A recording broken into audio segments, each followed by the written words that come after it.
हेडलाईन्सचे प्रायोजक आहे NBC bearings, लांब पळण्यासाठी। आमच्यात फाटलंय, मनात शंका ठेवू नका, आम्ही पुन्हा एकत्र येणार नाही। अजित पवारांचा शरद पवारांसोबत न जाण्याचा स्पष्ट इशारा। परत येऊ अशी शंका तुमच्या मनात होती का? आव्हाडांचा दादांना सवाल। जातीयवादी पक्षांसोबत तुम्ही गेला तेव्हाच मार्ग वेगळे झाले। जितेंद्र आव्हाडांची अजित पवारांवर टीका।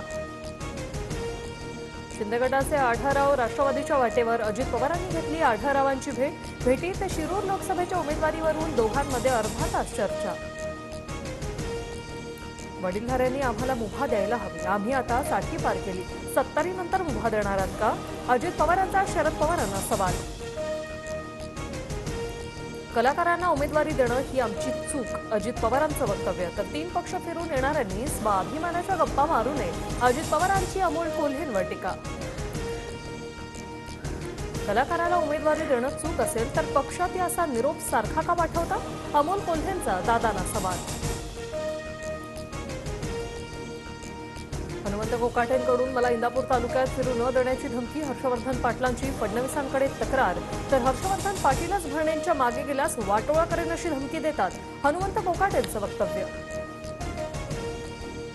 2024ची निवडणूक भाजपच्या विजयासाठी नव्हे तर भारताच्या विजयासाठी आहे। नागपुरातील कार्यक्रमात उपमुख्यमंत्री देवेंद्र फडणवीसांचं वक्तव्य।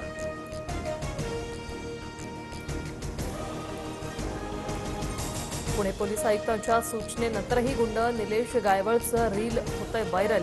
रील माध्यमातून आमदार रोहित पवारांना केलं लक्ष्य। नाशिकमधील शेतकरी आंदोलनावर 8 दिवसांनंतर तोडगा, आंदोलकांच्या शिष्टमंडळाची मुख्यमंत्र्यांशी सोबत फोनवरून संवाद। मुख्यमंत्र्यांच्या आश्वासनानंतर आंदोलन मागे। निवडणूक आयोगाला इलेक्ट्रॉल बॉन्डसाठी माहिती देण्यासाठी 30 जूनपर्यंत मुदतवाढ द्या, स्टेट बँक ऑफ इंडियाचा सुप्रीम कोर्टात अर्ज।